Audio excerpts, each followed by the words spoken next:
Bonsoir à tous et merci de nous rester fidèles dans votre émission Covid-19 à vos questions de ce jour. Nous allons parler bien sûr des formes asymptomatiques et comme invité, nous avons professeur agrégé Vignon Koumako. Il est neurologue, coordonnateur national de lutte contre le tabac. Bonsoir professeur, merci d'être là.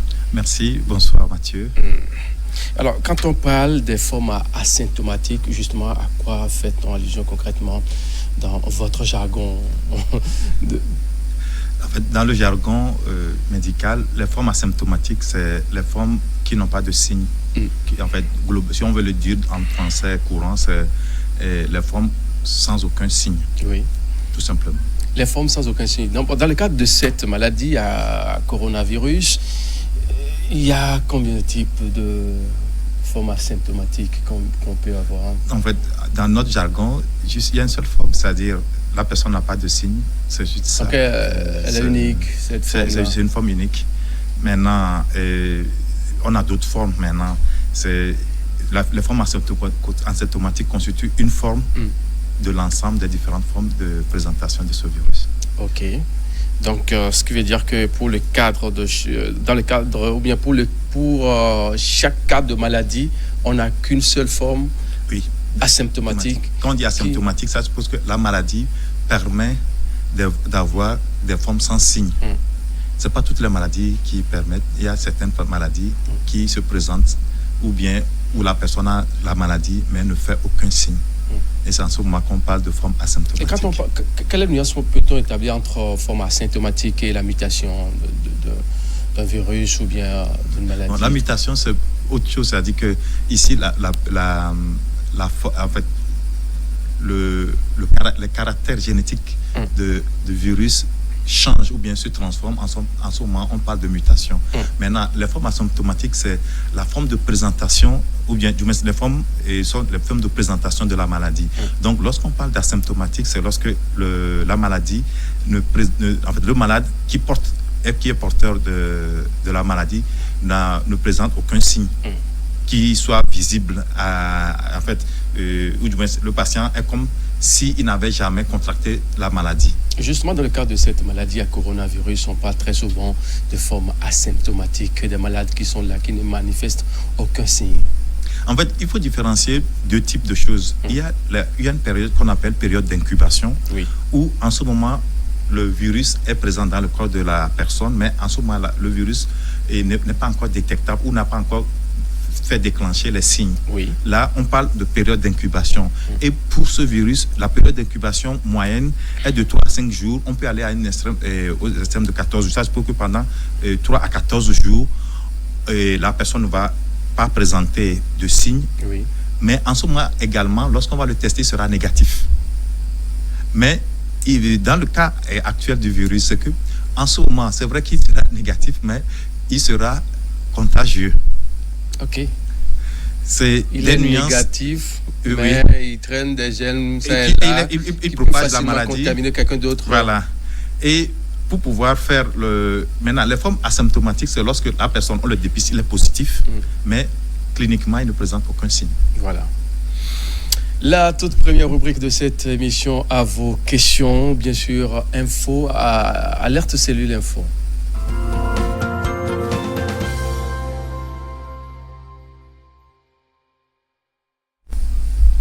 Alerte cellule info de ce jour sur le site covid19.gouv.tg. Les informations que nous avons à ce jour, bien sûr, on a 31 cas actifs, 62 guéris, 6 décès, 99 cas confirmés au total. Professeur, si vous analysez un peu les chiffres, bien sûr, sur le plan national, quel commentaire l'on peut avoir à votre niveau? En fait, le commentaire, c'est que quand même, il y a 62% de guérison. C'est énorme, comparé à ce que nous avons dans le monde. Et donc, nous avons juste 6% de mortalité. Maintenant, les 6%, nous savons, en fait, au début, il y avait eu les mortalités, si vous vous rappelez, c'est juste au début de la prise en charge. Donc, depuis que la prise en charge est rentrée dans la routine, on a plus de décès comme au début. Donc, peut-être que si on enlève les quelques cas de début, nous serons peut-être entre 2 et 3% de décès. Voilà. Ce qui veut dire que ça va. Oui, ça va pour le moment. La prise en charge dans tout son ensemble, au vu oui, des chiffres à notre niveau. En fait, le système qu'on a mis en place pour la prise en charge est quasiment parfait, puisque les chiffres parlent d'eux-mêmes, en fait. Nous allons également jeter un coup d'œil sur les autres chiffres à travers le monde. Il faut dire que la barre des 200 000 morts dus au nouveau coronavirus est désormais passée dans le monde avec 202 994 décès recensés. Celle des 3 millions de cas le sera peut-être bientôt. Les bilans sont à la baisse en Europe, mais la sortie du confinement est un défi pour les pays qui l'ont décidé. En France, par exemple, l'épidémie de coronavirus a fait 22 856 morts, mais le bilan des dernières 24 heures est en nette baisse avec 242 nouveaux décès contre 369 sur la journée précédente. En Italie, on enregistre 260 décès supplémentaires au cours des dernières 24 heures, ce qui représente le chiffre le plus bas depuis le 14 mars. Le nombre de personnes infectées a en revanche augmenté après 6 jours consécutifs de baisse. Il atteint 106 103, soit 256 de plus depuis le samedi dernier. Au Royaume-Uni, l'on observe bien sûr des signes encourageants avec une forte baisse du nombre des morts à la veille du retour du Premier ministre Boris Johnson avec 20 732 décès dans les hôpitaux. Le Royaume-Uni est l'un des pays les plus sévèrement touchés en Europe. En Allemagne, par exemple, le ministère de l'Intérieur révèle que les diplomates chinois ont approché les responsables du gouvernement allemand afin de les inciter à exprimer des opinions positives sur la gestion par Pékin de l'épidémie.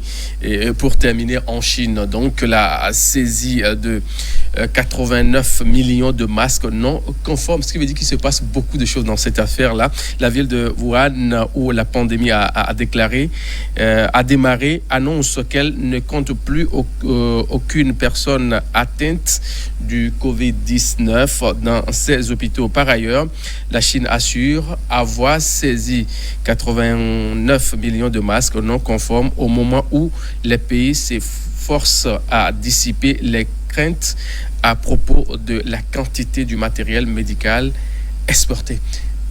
Un petit commentaire, professeur. Oui, le petit commentaire, c'est quand nous avons 202 000 cas sur 3 millions de cas dépistés, nous sommes à 6,73% de décès. Oui. Sachant que, en fait, les cas dépistés sont en deçà du nombre de cas réels. Oui. Ça suppose que la mortalité est en deçà des 6%, en fait. Donc, c'est pareil. Vous voyez, chez nous, nous avons également presque 6%, et un peu moins que ce qu'il y a dans les pays occidentaux. Donc, il faut dire que globalement, nous sommes presque dans la même fourchette. Donc, ce qui veut dire qu'il y a une petite constante, c'est que ce 6%, si nous prenons des maladies qui sont endémiques chez nous, il y a plus de mortalité que cela. Donc, que ça, bien sûr. Hein. Et on parle très souvent aussi de paludisme. Oui, le paludisme, plus que le si nous voulons comparer le paludisme qui est là depuis, comparé au Covid-19, le paludisme est de loin létal que le Covid-19. Également votre domaine, la lutte contre le tabac, ça aussi tue. Hein, oui, ça tue énormément de décès. Et le tabac tue plus que le Covid-19. Voilà.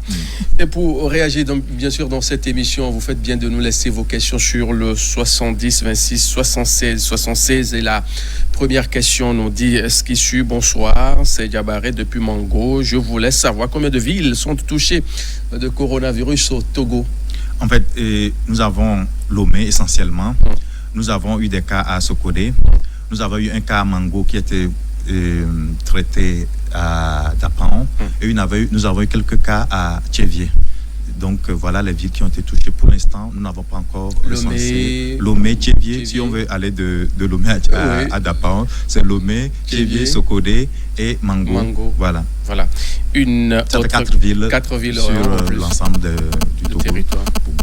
Il faut dire qu'avec le confinement régional et le cordon qu'on a eu à mettre en place, ça a permis de maîtriser la diffusion de la maladie dans le pays. Voilà. Une autre question. Bonsoir, c'est Prosper Beto depuis Élé. J'aimerais savoir si un homme guéri peut être encore infecté. Cette question, ça revient très souvent. Et ce qu'on a constaté, que certaines personnes qui étaient guéries, dans des articles scientifiques bien sûr, surtout en Chine, où il y a eu 14% de personnes qui sont redevenues positives après un certain temps, alors qu'ils étaient devenus négatifs. Mais je crois 2 semaines après, ils sont redevenus négatifs. Donc, ce qui tente à penser que il y a certaines personnes qui ne développent pas une très bonne immunité contre la maladie. Voilà. Et maintenant, il nous faut du temps. C'est un nouveau virus. Donc, il faut du temps pour pouvoir dire de façon formelle qu'une personne est atteinte et pourra ou ne pourra pas présenter d'immunité. Sachant que c'est comme une vaccination. Quand nous vaccinons, le taux de protection n'est pas à 100%. Donc, des gens vont faire la maladie et donc, il y aura certains qui vont développer une bonne immunité. Ça dépend de l'organisme. Et certains qui vont développer une immunité qui n'est pas tout à fait franche. Et donc, ici, on ne connaît pas le pourcentage exact de ces personnes et le profil de ces personnes. Nous avons besoin d'un peu de temps pour pouvoir dire de façon formelle que la personne qui a fait la maladie a tel pourcent de chances de développer une immunité qui est correcte ou à tel pourcent de chances de ne pas développer une immunité. Et cette personne doit avoir un certain nombre de critères. Nous sommes en train d'étudier ces critères et d'ici là, on pourra vous dire de façon formelle ceux qui pourront ou ne pourront pas développer d'immunité. Sinon, dans la littérature, c'est bien décrit qu'il y a des personnes qui ont été guéries, mais qui sont redevenues positives. Maintenant, est-ce qu'ils ont été réinfectés? Là, on ne peut pas vous le dire. Tout ce qu'on a su, parce que c'était des personnes qu'on a suivies sur une période, et quand on a refait les tests après, ils sont redevenus positifs, mais le suivi a permis de les renégativer. Bonsoir, le plateau. Voici ma question. Depuis l'avènement de cette maladie à coronavirus, on nous dit très souvent qu'il n'y a pas de remède. Mais avec quoi guérit-on justement cette maladie? Oui, on nous dit chaque jour qu'on en risque de guérir. Vous savez, en médecine, et pour dire que tel médicament guérit telle affection, il y a des critères. Bon, je ne vais pas venir m'attarder là-dessus. Maintenant, il y a des maladies pour lesquelles notre immunité permet de guérir totalement la personne. Et c'est ce que nous voyons. Les médicaments qu'on donne, c'est juste pour aider notre immunité ou permettre à l'immunité de se concentrer sur le virus. On renforce le système immunitaire pour pouvoir... Ce n'est pas des médicaments qui renforcent spécialement le système immunitaire, mais on fait un traitement symptomatique. C'est-à-dire qu'en fonction des signes que le patient présente, on lui donne les médicaments de ces signes. Mais ce n'est pas des médicaments pour aller traiter la cause de cette maladie. C'est pour cela qu'à ce jour, il n'y a pas de médicaments qui permettent d'aller traiter la cause. C'est-à-dire qu'un médicament qui permette de détruire complètement le Covid. C'est pour cela que vous verrez, et il y a eu beaucoup de spéculation sur la chloroquine, et parce que en vitro, en laboratoire, on voit que la chloroquine a un effet sur le virus, mais dans l'organisme, l'effet que la chloroquine développe n'est pas tout à fait exactement ce qu'on observe au laboratoire. Parce que si la chloroquine tuait complètement le virus, dans les formes graves, la chloroquine devait permettre de revenir à l'étape de départ. Bon, sachant que c'est une maladie infectieuse, habituellement dans les maladies infectieuses, même les antibiotiques, lorsqu'on ne les met pas à temps, le patient peut ne pas guérir ou peut développer des complications. Ici, c'est difficile pour le moment, comme c'est un nouveau virus, comme je l'ai dit tantôt, il est très difficile de vous dire tout de suite que la chloroquine a un effet sur les formes graves, etc., etc. Mais il y a une étude qui est en cours actuellement en Europe, qu'on appelle étude Discovery, qui nous permettra de trancher ce problème d'ici peu. Merci, bonsoir. Comme la RD Congo et le Madagascar ont trouvé un médicament traditionnel, qu'en est-il du collège des tradithérapeutes du Togo? J'ai eu peur lorsque j'entends sur les chaînes dire que la chloroquine a des effets secondaires, peut causer des problèmes cardiaques. Issa Maman a posé la question. Merci, madame. La chloroquine a des effets sur le cœur. Le Covid-19, dans 20% des cas, donne des problèmes cardiaques. Donc, ce qui fait que lorsqu'une personne est porteuse du Covid-19 et que le Covid peut agir sur le cœur et qu'on lui donne en même temps de la chloroquine, il faut surveiller. Et il y a un examen qu'on appelle ECG qui nous permet de surveiller. Et cette surveillance nous permet de rapidement prévoir ou bien prévenir les effets secondaires de la chloroquine sur ces personnes. Donc, ce qui fait que théoriquement, et avant, on donnait de la chloroquine à tout le monde en Afrique, mais les effets cardiaques de la chloroquine n'étaient pas spécialement très importants parce que, les effets cardiaques du palu ne sont pas si importants que celui qu'on observe par rapport au Covid. Donc, ce qui fait que des fois, sur certaines personnes qui ont des complications cardiaques, la chloroquine peut aggraver ces personnes parce que le Covid touchant le cœur et que la chloroquine ayant un effet sur le cœur également peut entraîner des effets délétères sur ce patient. C'est pour cela que pour le moment, on essaie de donner la chloroquine juste en début de maladie et ce qui permet d'avoir de bons résultats. Merci beaucoup. Bonsoir le plateau, merci pour l'émission. Si quelqu'un a une toux qui dure mais ne fait pas la fièvre ni les maux de gorge, est-ce un symptôme qu'on peut suspecter de Covid-19? Bien sûr, parce qu'on n'a pas besoin de l'ensemble des signes. Il y a beaucoup de signes que le Covid développe. Un seul signe peut faire penser à la maladie. Surtout si la personne vit dans une zone où il y a beaucoup, par exemple, supposons que la personne vit à Lomé et qu'elle a de la toux, qu'il y a une toux sèche qui est persistante, il faudrait peut-être qu'elle aille à l'hôpital et en fait, elle va appeler le 101 bien sûr et le 101 va lui donner les informations comment il va aller à l'hôpital. Parce que ça peut être également un signe révélateur de la maladie. Peut-être que son système immunitaire a marché, mais pas totalement, et qui a fait qu'il devait être asymptomatique, mais par contre, il est resté. Il y a eu, on dit aussi symptomatique, c'est-à-dire qu'un peu de signes. Un peu de signes. Voilà. Mais bien avant Covid, il y a quand même la toux ordinaire qu'on a toujours, non? Bien sûr, la toux ordinaire, nous sommes en période d'épidémie. Ouais. Donc, du coup, tout ce qui ressemblait à Covid avant, et on ne peut pas dire que oui, comme ça existait avant, on ne va pas penser que c'est du Covid. La première chose qu'il faut éliminer, c'est le Covid.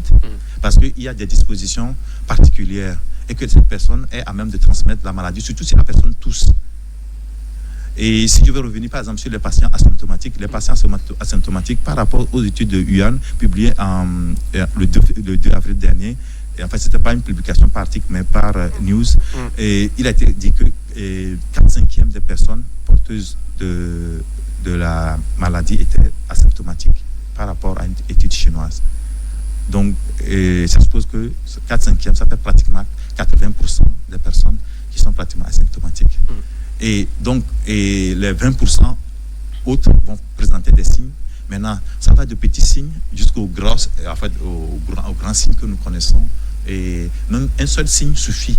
Donc ça suppose que cette personne, surtout que si la personne est traitée et qu'elle ne guérit pas, forcément il faut aller vérifier si ce n'est pas le Covid. Parfait. Merci. Bonsoir, professeur. Bonsoir, le plateau. Je voudrais qu'on m'explique ce qu'on n'entend pas difficulté respiratoire. C'est quand on respire ou on a mal à la poitrine ou bien on s'étouffe en respirant. Oui, en fait, la difficulté respiratoire, il y en a plusieurs. La première, c'est que le rythme de respiration est accéléré ou le rythme est trop ralenti. La moyenne de rythme, c'est de 16 à 20. Donc, supposons que la personne sur la minute présente moins de 10 cycles par minute ou bien il présente plus de 32 cycles par minute ou 32 et plus, et déjà, il y a souci. surtout si la personne n'a pas fait d'effort, c'est-à-dire qu'au repos, les chiffres que je donne, c'est des chiffres au repos, bien sûr. Et donc, ou bien la personne a une sensation d'oppression thoracique, c'est comme si on lui appuyait ou bien on lui avait serré la gorge, et voilà. Donc, c'est ce qu'on peut appeler par essentiellement. Maintenant, il y a d'autres signes maintenant qui sont plus cliniques, c'est-à-dire, et surtout chez les enfants, on peut voir que lorsque la personne respire, et la difficulté entraîne d'autres choses que nous voyons, notamment, et comme je l'ai dit, la fréquence est rapide, la fréquence est plus lente, ou bien il a une sensation d'oppression de la poitrine. Et que ceci au repos, ou bien si la personne juste il marche un tout petit peu, il sent que la personne se sent très, très fatiguée, et que elle est obligée de respirer comme si elle venait de faire 100 mètres. C'est que on appelle ça dyspnée, c'est que la personne doit rapidement consulter. Alors, est-ce que un patient asymptomatique peut se guérir facilement sans prendre des produits? Normalement, un patient asymptomatique, théoriquement, lorsque les patients asymptomatiques qui sont dépistés, c'est ceux qui ont eu un contact avec quelqu'un qui a eu la maladie et qui est suivi, et que dans la détection, on retrouve que la personne a le Covid. Oui. Mais cliniquement, cette personne n'a aucun signe. Maintenant, une personne qui, dans le screening de la maladie, il n'a pas eu un contact direct avec le patient X qui était malade, et on ne pourra pas la retrouver et confirmer cette personne comme une personne porteuse de la maladie, parce que pour pouvoir faire le test, il faudrait que vous présentiez les signes, ou bien que vous ayez eu un contact signalé au niveau du système de dépistage. Donc, si vous n'êtes pas dans ce lot, vous ne serez pas dépisté, mais vous serez porteur. Maintenant, il faut savoir que lorsque la personne n'est pas symptomatique, elle est très peu contagieuse, parce qu'elle ne fait pas les grands signes, donc elle ne fait pas de tout, etc. Donc, les débris de salive qui vont sortir de cette personne pour aller contaminer les autres, ils sont très peu, et donc cette personne est très peu contagieuse. Merci beaucoup, professeur. Une autre question sur la plateforme de cette émission. Bonsoir, merci pour votre intervention. On nous dit souvent que le virus peut aussi passer par les yeux. Est-ce qu'on peut dire que nos masques ne sont pas bien adaptés? Les yeux, en fait, c'est à peu près 3%. Maintenant, c'est pas que les masques ne sont pas adaptés. En fait, dans les milieux où on pense qu'il y a beaucoup de virus, par exemple dans les hôpitaux où on traite ces maladies, vous verrez que les médecins ou bien les soignants se protègent les yeux et autres, parce que c'est en fait, la peau au niveau des yeux et autres peut permettre le passage de ce virus dans le système ORL, où le virus est à l'aise et passe dans les poumons. Donc, ce passage est très, très faible, c'est de l'ordre de 3%. Donc, il ne faudrait pas que la personne... mais seulement qu'il est recommandé, lorsque nous sommes dehors et que nous avons porté le masque, de ne pas amener la main au niveau des yeux. C'est juste pour réduire les risques de se faire contaminer à travers les yeux, mais la contamination par les yeux est très faible. Bonsoir, professeur. Vous êtes un expert du domaine. Voici ma question. Quand est-ce que cette maladie peut prendre fin en tant que professionnel? Aujourd'hui, comme je vous l'ai dit, c'est un nouveau virus. Donc, nous n'avons pas de précédent pour pouvoir faire des calculs en se disant, d'ici tel temps, ce virus va... Il faut savoir que par rapport à des courbes, et vous voyez en Europe, on commence par avoir une diminution des cas. Maintenant, on ne sait pas si les cas vont complètement s'arrêter, ou bien les cas vont continuer par évoluer. Si nous prenons la Chine, à Wuhan, aujourd'hui, nous sommes le 27 avril. L'épidémie a commencé en décembre.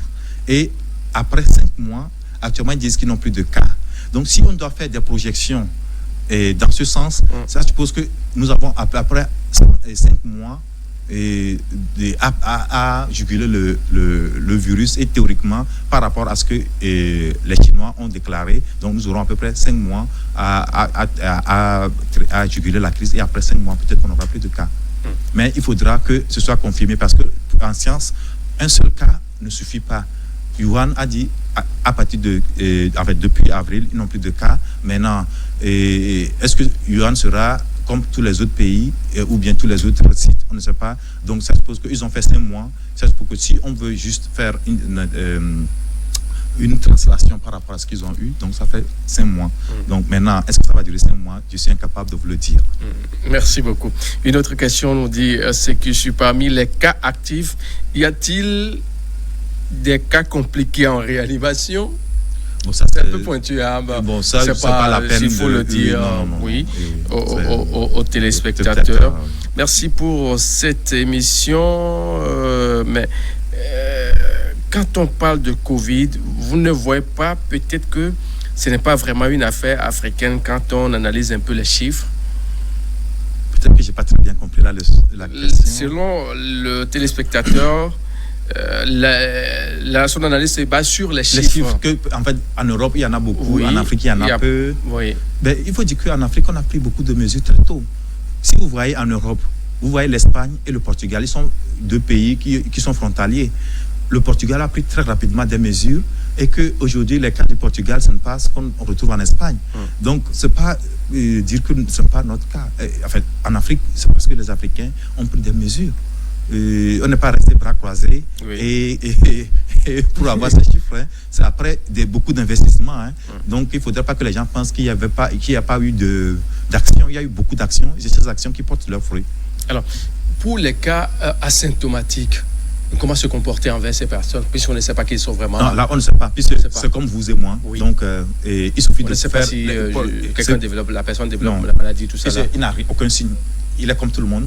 Et c'est pour cela que les mesures barrières sont nécessaires. Oui. Se laver régulièrement la main, porter un masque et avoir la distance sociale de sécurité, le mettre en question, etc. etc. Donc, il faudrait essentiellement, comme on suppose qu'il y a des cas, comme je l'ai dit, 4/5 de cas qui sont asymptomatiques, en sortant de votre maison, supposez que tout ce que vous allez rencontrer sont des cas Covid et protégez-vous. Alors, une autre question nous dit, pourquoi appelle-t-on ce maladie coronavirus ou Covid-19? Le coronavirus, c'est la famille à laquelle appartient le virus, parce que les virus appartiennent à des familles. Donc, la famille à laquelle appartient le corona s'appelle coronavirus. En fait, maintenant, pourquoi 19, c'est apparu en 2019. C'est pour cela qu'on a dit Covid, c'est coronavirus disease. Le D, c'est disease, c'est dire maladie en français, apparu en 2019. Donc, c'est coronavirus apparu en 2019. C'est pour ça l'anacronyme de Covid-19. C'est carrément en anglais. Hein? Oui, en fait, la langue de la science, c'est l'anglais. Oui, c'est l'anglais, voilà. Donc voilà. Une question nous dit, c'est que si une personne peut être contaminée par un moustique de Covid-19, non. Puisque la saison des pluies, du tout. C'est par les gouttelettes de salive qu'on émet à la parole, à la toux ou à l'éternuement, pas par le moustique. Donc, il n'y a pas de quoi s'inquiéter. Non, du tout. Il n'y a pas de contamination. Vous savez, il faudrait que les gens sachent quelque chose. Les maladies, ils ont ceux qui se transmettent par des moustiques et autres, c'est parce que ces moustiques peuvent héberger ces virus. Aujourd'hui, les coronavirus sont connus depuis longtemps. Hein. Ce n'est pas maintenant qu'on les connaît. Donc, ils ne passent pas par les moustiques. Donc, ça, c'est sûr et certain, il n'y a pas de contamination par les moustiques. Alors, pourquoi ne pas peut-être emboîter le pas au Bénin qui décide de faire la chimioprophylaxie? Ça dit peut-être le téléspectateur dire que ça consiste à donner des médicaments à des personnes suspectes pour pouvoir éviter la contamination.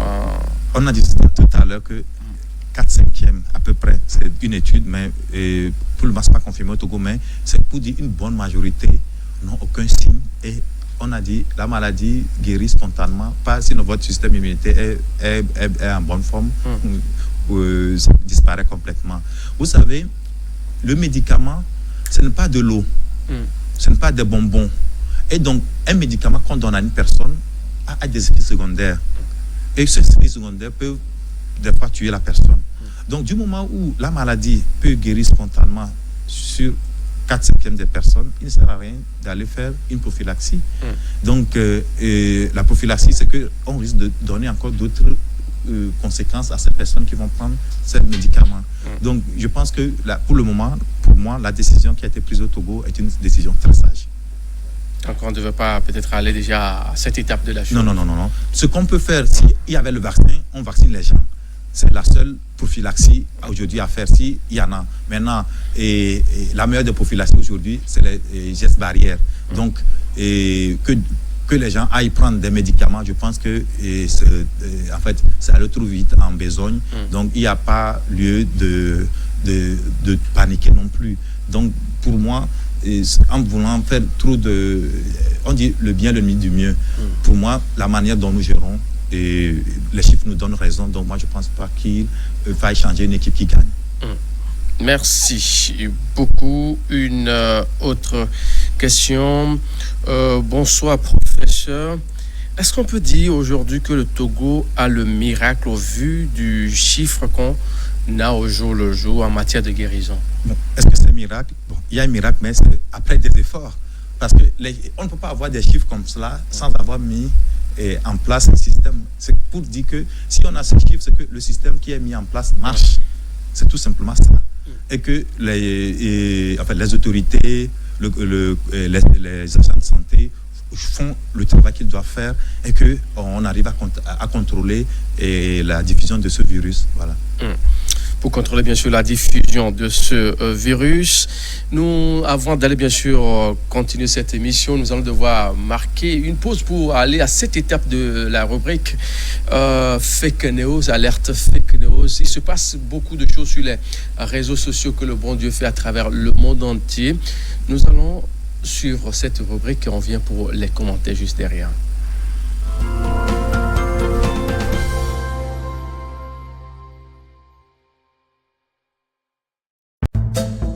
Ceci est un message de Togo Tech avec l'appui de la coopération allemande mise en œuvre par la GIZ.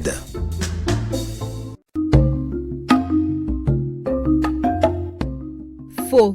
Il n'y a pas de danger à recevoir une lettre ou un colis en provenance de la Chine.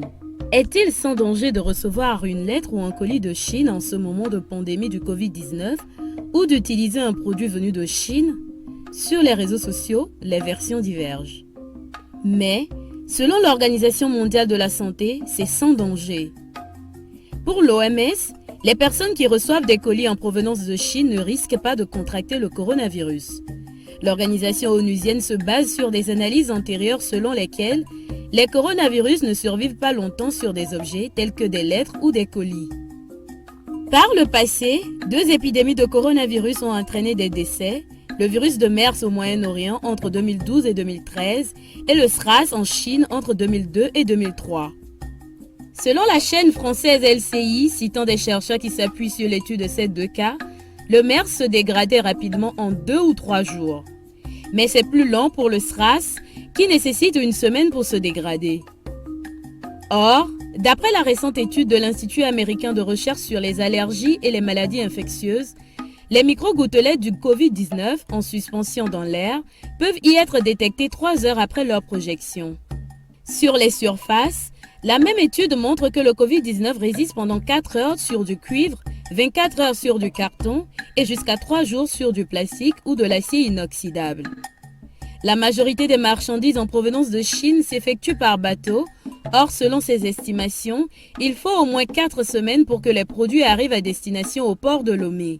Dans tous les cas, si l'envoi depuis la Chine est réalisé par bateau, le délai de livraison est trop long pour la survie du virus. Ou si l'envoi est réalisé par avion, les conditions dans la soute, air sec, ne sont pas favorables à la survie du virus selon les chercheurs. En conclusion, recevoir une lettre ou un colis de Chine en ce moment est sans danger. L'essentiel, c'est le respect des mesures barrières contre le Covid-19. Ceci est un message de Togo Tech avec l'appui de la coopération allemande mise en œuvre par la GIZ. Professeur, vous venez là de suivre un élément un peu qui dit que tout produit qui vient, enfin, colis et autres qui vient de la Chine. L'OMS était assez clair, hein. Il n'y a pas de risque. Sinon, en fait, il y a beaucoup de choses que nous utilisons ici qui viennent de pratiquement l'usine du monde aujourd'hui se trouve en Chine. Donc, la majorité des produits que nous utilisons viennent de la Chine. S'il y avait du coronavirus là-dessus, bon, on verrait qu'il y aurait une flambée dans nos pays aussi, parce que ces virus seraient encore sur ces objets en arrivant dans nos pays. Donc, c'est un vrai fake news, donc il ne faut pas y prêter attention. Donc, ce qui veut dire que c'est une fausse information. Oui, c'est une fausse pas tenir compte de tout cela. Du tout. Ce qu'il faut faire, aller ailleurs. Il faut se concentrer sur les mesures barrières au lieu d'aller chercher d'autres choses sur lesquelles nous serons anxieux. Parce que pour avoir une bonne immunité, il ne faut pas stresser, quoi. Il faut être positif et voilà. Manger bien, en fait 5 fruits et légumes par jour, faire de l'activité physique, bref, et vivre bien, être positif dans sa tête et ne pas prêter attention à ce genre d'informations sur les réseaux. Voilà. Il faut dire aussi que ces informations atterrissent sur les plateformes WhatsApp parce qu'on a des frères et sœurs qui vivent à l'extérieur, qui vivent un peu partout dans le monde entier, qui donnent des informations plus ou moins fausses à de certains moments. Il y a de quoi s'inquiéter aussi et vérifier ce que nous faisons tous les jours pour donner l'information juste dans le cas de cette maladie-là. En fait, le problème, c'est que actuellement beaucoup de gens sont confinés. Donc, quand vous êtes confiné, vous pensez des fois au pire, vous avez votre imagination est très fertile et les gens pensent à plein de choses qui ne sont pas réelles et en disant, oui, peut-être ça peut être vrai et de fait, peut-être ça devient réel et on diffuse ça sur les réseaux sociaux et ça donne la panique dans des milieux qui ne sont pas très bien informés et ça donne d'autres choses. Donc, il faut dire qu'avant de dire qu'une information qui passe sur les réseaux sociaux est vraie, il faut vérifier. Il faut vérifier. Si vous avez un doute, appelez des personnes que vous connaissez, qui sont dans le domaine, qui vont vous donner des informations claires. Parfait. Bonsoir, professeur. Je voudrais savoir si tous ceux qui font, bien sûr, partie des cas confirmés font la maladie ou bien lorsque quelqu'un est reconnu positif, il fait partie des cas confirmés, même s'il n'est pas vraiment souffrant. Oui, en fait, les cas confirmés, c'est les cas asymptomatiques et symptomatiques. C'est-à-dire que c'est ceux qui font la maladie avec des signes et ceux qui font la maladie sans signes. C'est cet ensemble qu'on appelle cas confirmés. C'est-à-dire que c'est des personnes sur lesquelles on a détecté le Covid-19. Oui. Quelle est la différence donc entre une pandémie et une épidémie dans le cas de cette maladie, puisqu'on en parle tous les jours? Une pandémie, c'est une épidémie à l'échelle mondiale. C'est-à-dire que la maladie touche tout le monde. C'est-à-dire que c'est une maladie mondiale et ça évolue de façon épidémique dans tout le monde. Et c'est ce qu'on appelle pandémie. Lorsque on parle d'épidémie, épidémie tout court, c'est que c'est localisé seulement à certains pays et que ce n'est pas dans tout le monde. Donc quand on parle bien sûr de pandémie, c'est à l'échelle mondiale. Oui. Et l'épidémie, c'est à l'échelle nationale ou bien locale ou bien régionale. Voilà. Bonsoir, professeur. Est-ce qu'on peut dire aujourd'hui que le CHR Lomé Commune est très bien équipé? Oui, forcément. Sinon, on n'aurait pas les résultats qu'on a. Voilà. Bonsoir. Au cours d'une émission, vous nous avez dit qu'on guérit avec la chloroquine et l'azithromycine au CHR Lomé Commune. Pourquoi ne peut pas nous autoriser à aller s'approvisionner et en prendre si l'on est un peu... Je l'ai dit tantôt. Un peu l'idée de téléspectateurs. Ça rejoint déjà une question qui a été posée antérieurement en disant pourquoi on ne fait pas une prophylaxie. Les médicaments, ce n'est pas des bonbons. Un médicament, ça donne des effets secondaires. Et dans le cas actuel, utiliser l'azithromycine alors qu'on n'est pas malade, c'est que là, on va griller cet antibiotique. Et lorsque vous serez malade et qu'on doit vous donner cet antibiotique, ça ne va plus marcher. Et donc, du coup, c'est dangereux de l'utiliser lorsqu'on n'est pas malade. La seconde chose, la chloroquine, on a dit, c'est vrai, avant, on le prenait pour éviter le palu et autres, ou bien pour prévenir le palu. Mais arrivé à un moment, c'était plus indiqué parce qu'on a trouvé de meilleurs médicaments.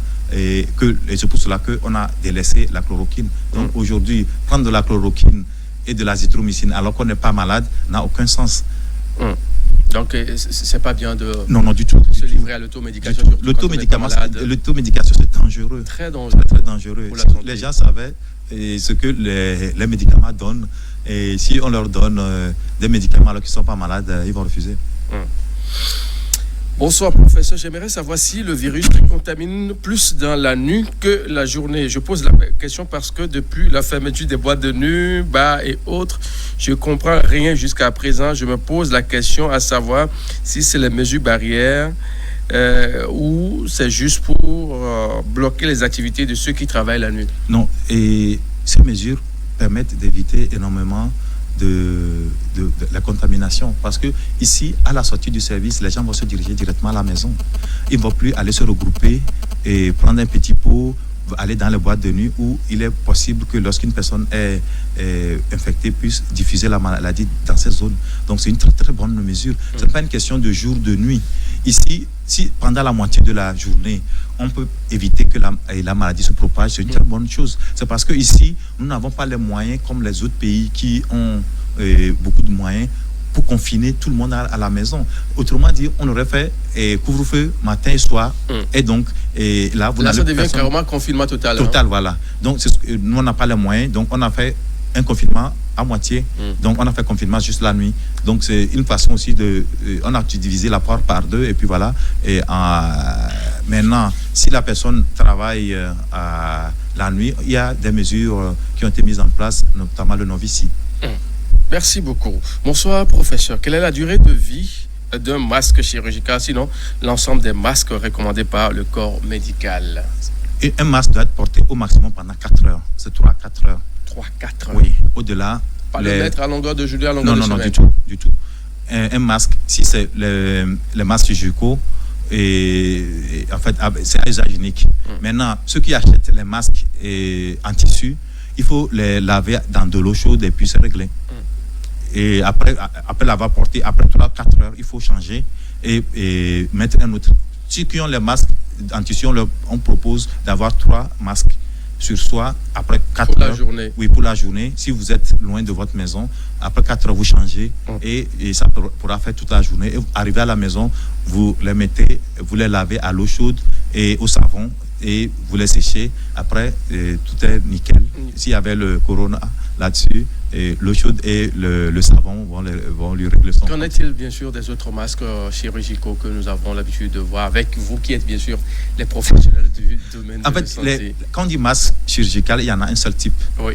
Maintenant, il y a les N95 qui en fait sont, ça c'est des masques qui sont adaptés pour d'autres choses. Parce que ici, le N95, c'est que ça filtre les particules jusqu'à 95%.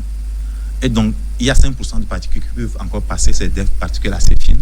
Donc, il y a le N97 aussi. Donc, c'est des masques pour aujourd'hui. Dans le système sanitaire, on sait où il faut porter le N95 et là où il faut porter le masque chirurgical aussi. Le N95, ce n'est pas la peine que les gens l'utilisent dans la ville, ça n'a aucun intérêt.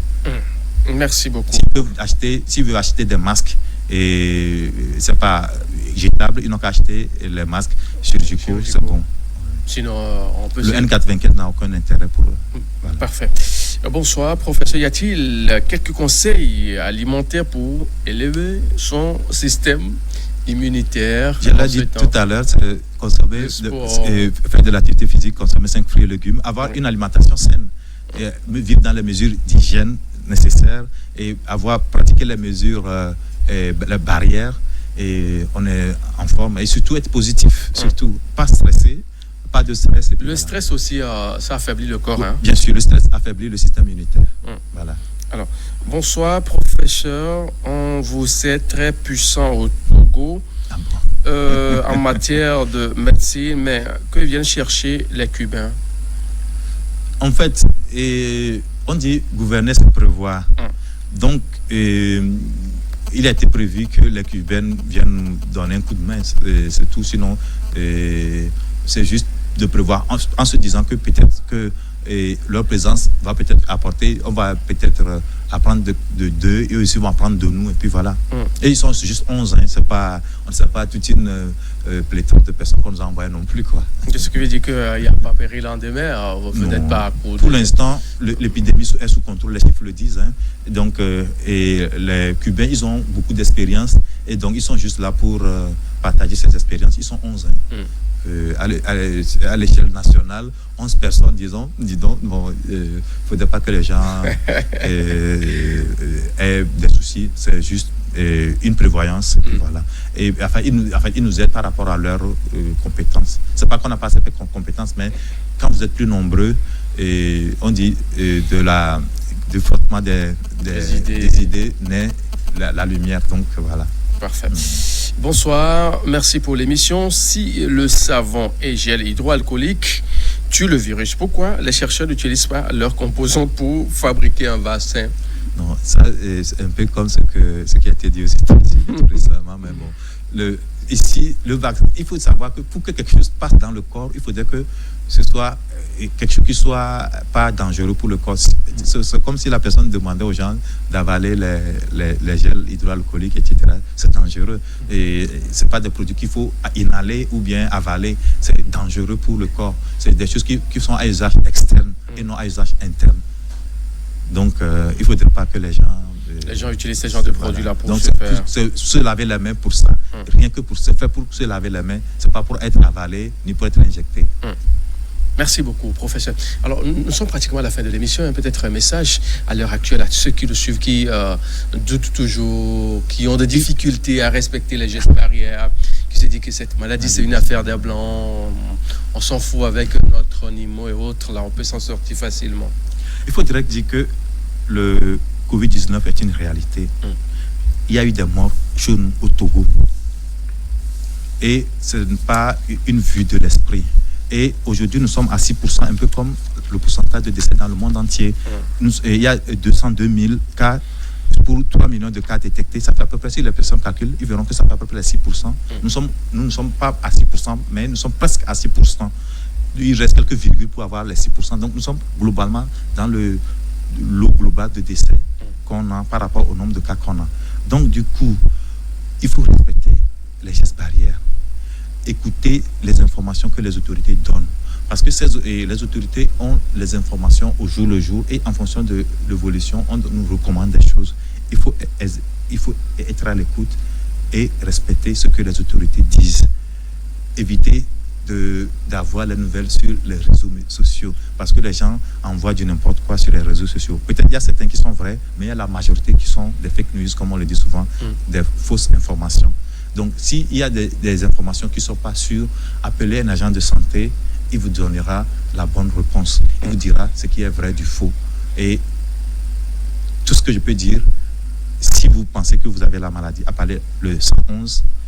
Et si vous arrivez à adopter les gestes barrières, vous êtes sûr d'éviter cette maladie.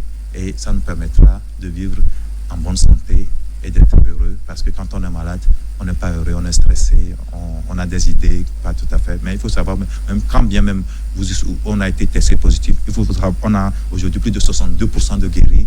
Ne vous inquiétez pas, soyez positif.